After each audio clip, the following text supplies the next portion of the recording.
Hello दोस्तों, मैं कन्हैया एक बार फिर से स्वागत करता हूं आप सभी का आपके अपने यूट्यूब चैनल इंग्लिश ज्ञान पे, जहां पे आपको स्कूल, कॉलेजेस एंड स्टडी से जुड़ी टिप्स एंड अपडेट्स मिलती रहती हैं। And specially if you are preparing for your B Ed entrance exam, so this is the perfect channel for you because here you get all the information and updates from the Delhi University as well as the Jamia University for the B.Ed entrance exam.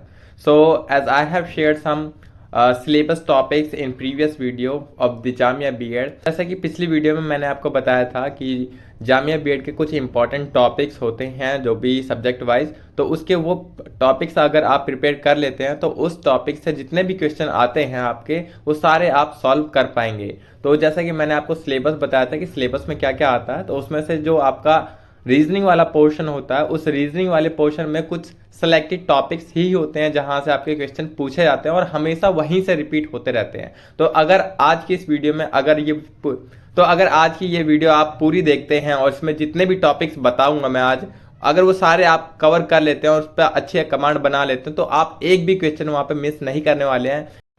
Even I can promise you that if you prepare all these topics of reasoning part, so you can get 30 out of 30 in Jamia B.Ed from reasoning part, you know। तो चलिए शुरू करते हैं video को। और इससे पहले अगर आप चैनल पर नए हैं तो चैनल को सब्सक्राइब करके हमारे साथ जरूर जुड़िए, क्योंकि आने वाली वीडियोस काफ़ी ज़्यादा इंपॉर्टेंट रहेगी आपके लिए।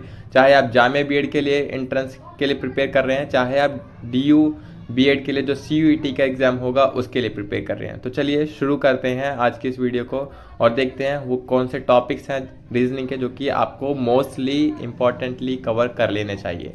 तो फर्स्ट टॉपिक जो रहने वाला है आपका वो है सिटिंग अरेंजमेंट। आप चाहे सीयूईटी का एग्जाम देंगे, चाहे आपका जामिया बीएड का एंट्रेंस एग्जाम देंगे, उसमें सिटिंग अरेंजमेंट से क्वेश्चन तो हमेशा ही पूछा जाता है। Even if you go for any entrance exam or any competitive exam, so sitting arrangement is the one of the most important topic in that। और यहाँ से हमेशा हर एक एग्जाम में क्वेश्चन पूछा जाता है, तो सिटिंग अरेंजमेंट आपका बहुत ही इंपॉर्टेंट टॉपिक रहने वाला है। आप इसे जरूर से जरूर प्रिपेयर करके जाइएगा। Then the second most important topic is blood relationship. Blood relationship से भी हमेशा हर एक एंट्रेंस एग्जाम में, चाहे हर एक कॉम्पिटिटिव एग्जाम में हो, वहाँ से क्वेश्चन पूछा ही जाता है। तो ब्लड रिलेशनशिप आपको कवर कर लेना अच्छे से, ठीक है।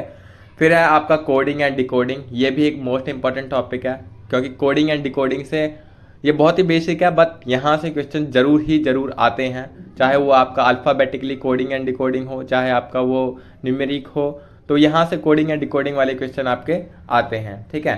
फिर आपका सिलोजिज्म हो गया। सिलोजिज्म भी बहुत ही पूछा जाता है हर एक एंट्रेंस एग्जाम में और स्पेशली जामिया में भी, तो सिलोजिज्म आपको प्रिपेयर करके चलना है, ठीक है। उसके अलावा फिर आपका अल्फ़ाबेटिकली सीरीज हो गया, जिसमें आपका ए बी या फिर बी सी ऐसे करके डबल पेयरिंग में आपकी अल्फ़ाबेटिकली सीरीज दी जाती है। फिर उसके बाद बीच में गैप दे दिया जाता है या फिर उसके लास्ट में गैप दे दिया जाता है, जहाँ पे आपको बताना होता है कि यहाँ पे किस सीक्वेंस के आधार पे क्या अल्फ़ाबेट आएगा। तो अल्फ़ाबेटिकली सीरीज हो गया। इसी के बाद फिर आपका नंबर सीरीज हो गया। नंबर सीरीज में भी आपका सेम रहता है कि आपको नंबर बीच में मिस कर दिया जाएगा, उस फिल इन द ब्लैंक्स में आपको पता लगाना होगा कि कौन सा नंबर आएगा। सीक्वेंस देखते हुए आपको ये गैस करना पड़ता है, फिर निकालना पड़ता है कि कौन सा वहाँ पे नंबर फिट आएगा।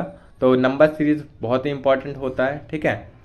फिर आपका डायरेक्शन हो गया। डायरेक्शन से बहुत ज़्यादा क्वेश्चन आते हैं जामिया बीएड में, तो डायरेक्शन आपका इंपॉर्टेंट क्वेश्चन है। डायरेक्शन से जितने भी क्वेश्चन आते हैं वो आप इजीली कर पाएंगे, बस आपको थोड़ा साउथ ईस्ट नॉर्थ वेस्ट का पता होना चाहिए। बाकी किस तरह से आगे पीछे हम बढ़ाते हैं वो आपका डायरेक्शन कंप्लीट हो जाएगा, ठीक है। तो डायरेक्शन हो गया आपका बहुत ही इंपॉर्टेंट टॉपिक। फिर आपका रैंकिंग हो गया।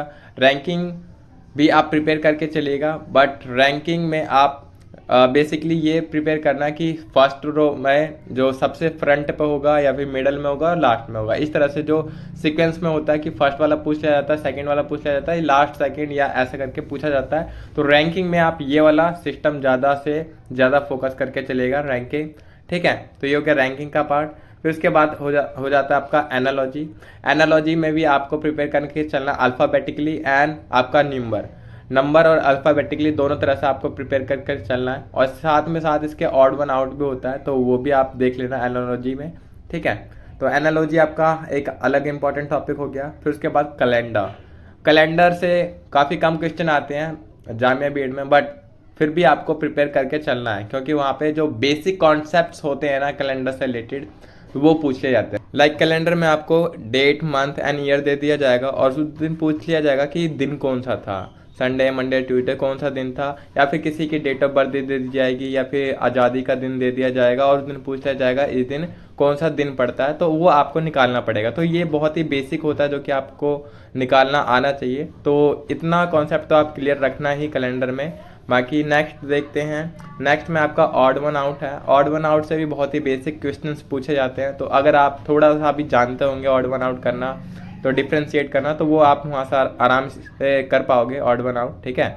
फिर उसके बाद है अल्फ़ाबेटिक सीक्वेंस। ये भी जैसा मैंने ऊपर बताया था, अल्फ़ाबेटिकली जो सीरीज चलती है या फिर सीक्वेंस होता है, सेम वैसा ही होता है ये भी।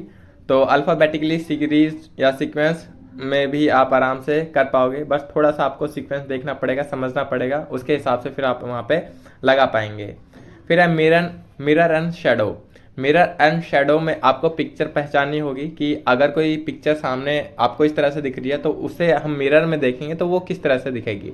तो थोड़ा सा अपोजिट दिखती है, लाइक हमारा राइट वाला लेफ्ट होता है, लेफ्ट वाला राइट दिखता है, तो इस तरह से आपको मिरर में वो शेडो पहचान में आनी चाहिए, क्योंकि मिरर में उसकी शेडो किस तरह से बनेगी, ठीक है। तो मिरर एंड शेडो वाला देख लेना आप। उसके वाला सेम एज होता है आपका वाटर एंड शेडो, कि वाटर में किसी वस्तु की शेडो किस प्रकार से बनती है। तो वाटर में जो शेडो होती है वो अपोजिट बनती है।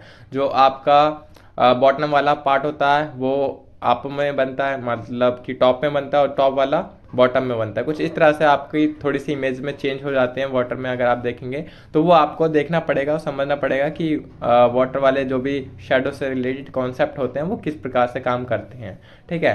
फिर इसके अलावा लास्ट है आपका triangle and counting. Triangle and counting में भी आपको ट्राइंगल्स काउंट करने पड़ेंगे, लाइक एक कोई भी शेप होगी उसमें ट्राइंगल काउंट करने पड़ेंगे, और इसकी कुछ ट्रिक्स आती हैं, तो वो आप ट्रिक्स को फॉलो कर लीजिएगा, तो आप आसानी से सारे ट्राइंगल काउंट कर पाएंगे ट्रिक्स की मदद से, ठीक है।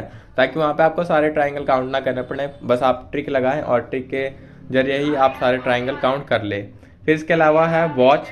वॉच से रिलेटेड भी बहुत सारे क्वेश्चन आते हैं, लाइक इसमें आपको एंगल की डिग्री पूछ ली जाएगी, या फिर सुई, घड़ी की सुई पूछ ली जाएगी, वो किस नंबर पे होगी। तो वॉच से रिलेटेड भी कई कॉन्सेप्ट बनते हैं, तो वो आप देख लेना कि वॉच में भी क्या होगा। वॉच एंड आपका वाटर से शेडो भी बनता है, कि अगर वॉच में इतना बज रहा तो उसे हम वाटर में देखेंगे या फिर मिरर में देखेंगे तो किस प्रकार से उसका टाइमिंग चेंज हो जाएगा और वो सुई किस पे दिखेगी हमें, ठीक है। तो इस तरह से वॉच होगा आपका लास्ट टॉपिक, और ये सारे टॉपिक आप गो थ्रू जरूर होइएगा। बेशक मैंने आपको ये इंपॉर्टेंट बोले हैं या फिर थोड़े कम इंपॉर्टेंट बोले हैं, बट ये सारे टॉपिक उतने ही इंपॉर्टेंट हैं जितने मैंने ऊपर टॉप में मोस्ट इंपॉर्टेंट वाले बताए हैं। तो ये सारे टॉपिक आपको कवर करने हैं रीजनिंग में, और आप अगर इतना कर लेते हैं तो रीजनिंग से मैं आपको लिख कर दे सकता हूँ कि आपका एक भी क्वेश्चन वहाँ पे नहीं छूटने वाला है, और सारे क्वेश्चन आप अटैम्प्ट कर पाएंगे। इवन आप 100 आउट ऑफ 100 जो भी नंबर होते हैं इसमें वो स्कोर कर पाएंगे रीजनिंग में, ठीक है। तो 30 नंबर की रीजनिंग आती है जो कि इन 16 टॉपिक्स में कवर हो जाती है। तो ये 16 टॉपिक्स आपको कवर कर लेने हैं, और अगर आपको ये पीडीएफ चाहिए इंपॉर्टेंट टॉपिक वाली तो आप हमारे टेलीग्राम चैनल के साथ जुड़ सकते हैं। मैं वहाँ पे आपको इस पीडीएफ को प्रोवाइड करा दूंगा। बाकी यही थी आज की वीडियो, मिलते हैं नेक्स्ट वीडियो में। तब तक के लिए आप अपनी अच्छे तरीके से प्रिपरेशन कर लिए, और जो भी डाउट्स होंगे आप कमेंट सेक्शन में पूछ सकते हैं। बाकी thank you so much for watching this video, and let's meet in another video. Till that time you can subscribe and be a part of us. Thank you. Bye bye.